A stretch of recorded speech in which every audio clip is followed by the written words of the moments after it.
कनौट गांव में कई ऐसे बाहरी लोग हैं जो कि रेडियो पे बीएसएफ आर्मी की खुलेआम वर्दियां बिक्री कर रहे हैं। बिक्री करने वालों का न तो वेरिफिकेशन है, न वो पता है कि कहाँ के रहने वाले हैं। वर्दियां बिक्री कर रहे हैं, इनके खिलाफ कानूनी कार्रवाई की जाए। दोस्तों नमस्कार। भारत पाक अंतर्राष्ट्रीय सीमा से सटे जैसलमेर के तनोट से एक ऐसा मामला सामने आया है जिसने सुरक्षा व्यवस्था को लेकर कई गंभीर सवाल खड़े कर दिए हैं। आरोप दोस्तों ये है कि तनोट क्षेत्र में बिना स्पष्ट अनुमति के सेना जैसी दिखने वाली वर्दियां खुलेआम बेची जा रही है। साथ ही इस व्यापार से जुड़े कुछ बाहरी लोगों के सत्यापन को लेकर भी सवाल उठाए जा रहे हैं। हालांकि दोस्तों इस पूरे मामले में अभी तक प्रशासन या सुरक्षा एजेंसी की ओर से इन आरोपों की आधिकारिक पुष्टि नहीं की गई है। इसलिए सभी तथ्यों की निष्पक्ष जांच होना फिलहाल के तौर पे जरूरी है। दोस्तों तनोट मंदिर देश भर के लाखों श्रद्धालुओं की आस्था का केंद्र है। ये इलाका भारत पाक अंतर्राष्ट्रीय सीमा के बेहद करीब स्थित है, इसलिए यहाँ सुरक्षा व्यवस्था हमेशा बेहद संवेदनशील मानी जाती है। सीमा सुरक्षा बल और अन्य एजेंसियां इस पूरे क्षेत्र पर लगातार नजर रखती हैं। ऐसे में यदि सेना जैसी दिखने वाली वर्दियां खुले बाजार में बिक रही हैं तो ये स्वाभाविक रूप से सुरक्षा से लेकर चिंता पैदा करता है। स्थानीय लोगों का दावा है कि दुकानों पर सैन्य पैटर्न वाले कपड़े और सेना जैसी पोशाकें आसानी से उपलब्ध है। सवाल ये उठ रहा है कि यदि ऐसी वर्दियों की बिक्री किसी निर्धारित अनुमति या फिर नियमों के तहत नहीं हो रही तो भविष्य में इसका दुरुपयोग भी तो हो सकता है। संवेदनशील सीमा क्षेत्र में कोई भी व्यक्ति सेना जैसी वर्दी पहनकर घूमे तो इससे भ्रम की स्थिति पैदा होने के साथ साथ सुरक्षा एजेंसियों के लिए भी चुनौती खड़ी हो सकती है। मैं भैराराम सनोब श्री फकीराराम गांव पोस्ट तनोट जिला जैसलमेर पोस्ट तनोट बॉर्डर पे सुरक्षा में भारी चूक। तनोट बॉर्डर पर तनोट गांव में कई ऐसे बाहरी लोग हैं जो कि रेडियो पे बीएसएफ आर्मी की खुलेआम वर्दियां बिक्री कर रहे हैं।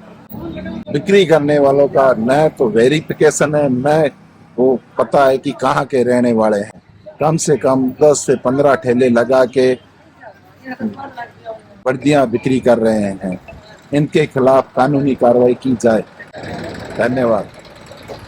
तो आपको लगता है जो ये काम कर रहे हैं ये देश विरोधी काम है? हाँ जी, हाँ जी। तो आप प्रशासन से क्या चाहते हैं? हम प्रशासन से चाहते हैं कि इनकी वेरिफिकेशन करके और इनके खिलाफ तुरंत प्रभाव से कार्रवाई की। नहीं, इससे पहले आपने पुलिस को इसके बारे में सूचना दी थी क्या? इससे पहले पुलिस को कई बार सूचना दे चुकी हैं।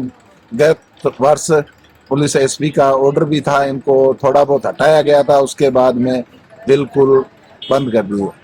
जब आम लोगों के लिए या स्थानीय लोगों के लिए सेंट्रल गवर्नमेंट की ओर से विशेष अभियान चलाया जा रहा है, लेकिन ये लोग जैसलमेर के निवासी नहीं है, फिर भी इन लोगों के विरुद्ध कोई कार्रवाई नहीं हो रही है, ये तो देश की सुरक्षा में एक बहुत बड़ी चूक है। आप क्या मानते हो? हाँ, ये बहुत बड़ी चूक है। भारत पाकिस्तान बॉर्डर पे ये फौज की वर्दियां बिना लाइसेंस के बिक्री करना एकदम गैर कानूनी है। बिना लाइसेंस के बिक्री करना बॉर्डर के ऊपर एकदम बिल्कुल सरासर गलत है। हालांकि ये अभी भी स्पष्ट नहीं है कि जिन वर्दियों की बिक्रियों की बात यहाँ की जा रही है वे वास्तविक सैन्य वर्दियां हैं या अधिकृत प्रतिकृतियां हैं। ये केवल सेना जैसी डिजाइन वाले सामान्य कपड़े हैं। इस पहलू की पुष्टि जांच के बाद ही हो सकेगी। इस मामले में एक और गंभीर आरोप सामने आया ये भी है कि दावा किया जा रहा है कि इस व्यापार से जुड़े कुछ बाहरी लोगों का स्थानीय स्तर पर पूरा सत्यापन नहीं हुआ है। यदि ये आरोप सही साबित होता है तो ये केवल प्रशासनिक लापरवाही का मामला नहीं दोस्तों, बल्कि सीमा से जुड़ा या सीमा सुरक्षा से जुड़ा गंभीर विषय भी बन सकता है। सीमावर्ती इलाके में बाहरी व्यक्तियों की पहचान, सत्यापन और गतिविधियों का रिकॉर्ड सुरक्षा व्यवस्था का महत्वपूर्ण हिस्सा माना जाता है। इसीलिए इस पहलू की भी निष्पक्ष जांच आवश्यक है दोस्तों। फिलहाल दोस्तों इस पूरे मामले में प्रशासन या सुरक्षा एजेंसियों की ओर से अभी कोई फिलहाल आधिकारिक बयान या टिप्पणी की कार्रवाई की पुष्टि सामने नहीं आई है। ऐसे में जरूरी है कि संबंधित विभाग पूरे मामले की जांच करे और यदि कहीं नियम का कोई उल्लंघन हुआ है तो उचित कार्रवाई करे। वहीं यदि सभी गतिविधियां निर्धारित नियमों के तहत संचालित हो रही है तो प्रशासन को स्थिति स्पष्ट कर लोगों की शंकाएं भी दूर करनी चाहिए। अब सबसे बड़ा सवाल यही है फिलहाल के तौर पे कि क्या संवेदनशील भारत पाक बॉर्डर क्षेत्र में सेना जैसी दिखने वाली वर्दियों की बिक्री निर्धारित नियमों का अनुरूप हो रही है, या इन वर्दियों के संबंध में सभी आवश्यक अनुमति और दिशा निर्देशों का पालन किया जा रहा है। और जिन बाहरी व्यापारियों पर सवाल उठ रहे हैं, क्या उनका पूरा सत्यापन किया गया है? इन सभी सवालों के जवाब अब जांच और प्रशासन की आधिकारिक प्रतिक्रिया के बाद ही सामने आएंगे। फिलहाल इस खबर में आपकी क्या राय है? अपनी राय कमेंट में ज़रूर बताइए और देखते रहिए पंजाब केसरी राजस्थान। बहुत बहुत शुक्रिया।